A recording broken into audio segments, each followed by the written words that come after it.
ಎಲ್ಲ ವಿಭಾಗದ ಮೇಲಾದ ಪರಿಣಾಮ ವೈದಿಕ ವಿಭಾಗದ ಮೇಲೂ ಆಗಿದೆ. ಆದರೆ ಇವತ್ತೊಂದು ಸಮಾಧಾನ ಆಗ್ತಿದೆ.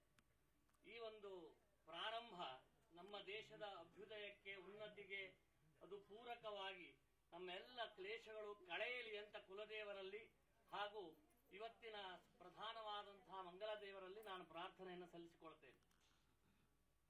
ಅಪರೂಪದ ಸಭೆ ಅಂತ ಯಾಕೆ ಹೇಳಿದೆ ಅಂದ್ರೆ, ವಿವಾಹದಲ್ಲಿ ನಾವೆಲ್ಲ ಭಾಗವಹಿಸುವವರೇ.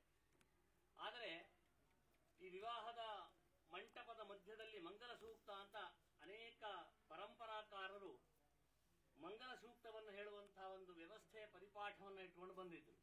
ಕಾಲಕ್ರಮೇಣ ಈ ವಿವಾಹ ಅನ್ನುವುದು ಶಿಥಿಲವಾಗಿ ಹ್ರಾಸವಾಗಿ ಈಗ ಒನ್ ಡೇ ಮ್ಯಾಚ್ ಅಂತ ಹೇಳ್ತೇವಲ್ಲ, ಅಲ್ಲಿ ಬಂದಿದೆ. ಹಾಗಾಗಿ ನಮಗೆ ಏನು ಹೇಳಲಿಕ್ಕೂ ಅವಕಾಶ ಆಗೋದಿಲ್ಲ, ಕೇಳಲಿಕ್ಕೂ ಅವಕಾಶ ಇರೋದಿಲ್ಲ. ಮಾನ್ಯ ಬಾಲಕೃಷ್ಣ ದಂಪತಿಗಳು ಹಾಗೂ ಅವರ ಬಂಧು ಬಾಂಧವರು, ತಿಮ್ಮಪ್ಪ ದಂಪತಿಗಳು ಹಾಗೂ ಬಂಧು ಬಾಂಧವರು ಸೇರಿ ಒಂದು ಒಳ್ಳೆ ಸಂಯೋಜನೆಯನ್ನು ಮಾಡಿದ್ರು. ಈ ನಿಮಿತ್ತದಲ್ಲಿ ಬೇರೆ ಯಾವುದೋ ಕಾರ್ಯಕ್ರಮಗಳನ್ನು ಇಟ್ಕೊಳ್ಳುವುದಕ್ಕಿಂತ ಅನಾದಿಯಾದ ವೈದಿಕ ಪರಂಪರೆ, ಒಂದು ಒಳ್ಳೆಯ ರೀತಿಯಾದ ಪರಂಪರೆಯಲ್ಲಿ ಬಂದಂತಹ ನಾವು ವೇದ ಮಂತ್ರಗಳಿಗೆ ವಿಶೇಷವಾದ ಒತ್ತನ್ನು ಕೊಟ್ಟದನ್ನು ಶ್ರವಣ ಪಠನ ಮಾಡಿರುವುದರಿಂದ ಪ್ರಭಾವಿತವಾದ ವಾತಾವರಣದ ಜೊತೆಗೆ ಮಂಗಲಮಯವಾದ ಸನ್ನಿವೇಶ ಮನೆಯಲ್ಲಿ ಉಂಟಾಗ್ತದೆ. ಎಲ್ಲಿ ಮಂಗಳ ಘೋಷ ನಡೀತದೆಯೋ, ಯಾವ ಅಂಗಳದಲ್ಲಿ ಮಂಗಳ ಘೋಷ ನಡೀತದೆಯೋ ಆ ಮನೆ ಮಂಗಳಕ್ಕೆ ಕಾರಣವಾಗ್ತದೆ.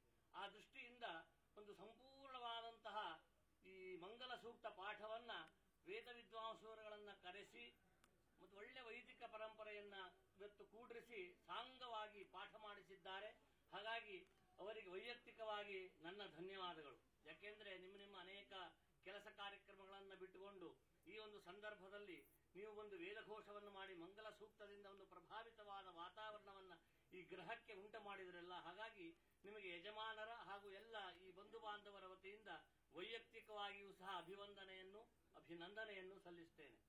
ನಾವೊಂದು ಶುಭ ಸಂದರ್ಭದಲ್ಲಿದ್ದೇವೆ. ಈ ಕನ್ಯಾ ಸಮರ್ಪಣೆ ಎಲ್ಲ ಕಡೆ ನಡೆಯುವಂತಹದ್ದು ಕನ್ಯಾ ಸಮರ್ಪಣೆ.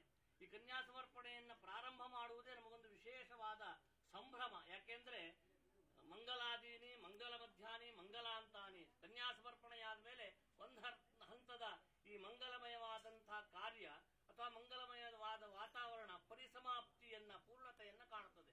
ಆ ದೃಷ್ಟಿಯಲ್ಲಿ ಸಭೆಯ ಮಧ್ಯದಲ್ಲಿ ಕನ್ಯಾ ಸಮರ್ಪಣೆಯನ್ನು ಹೇಳಬೇಕು ಅಂತ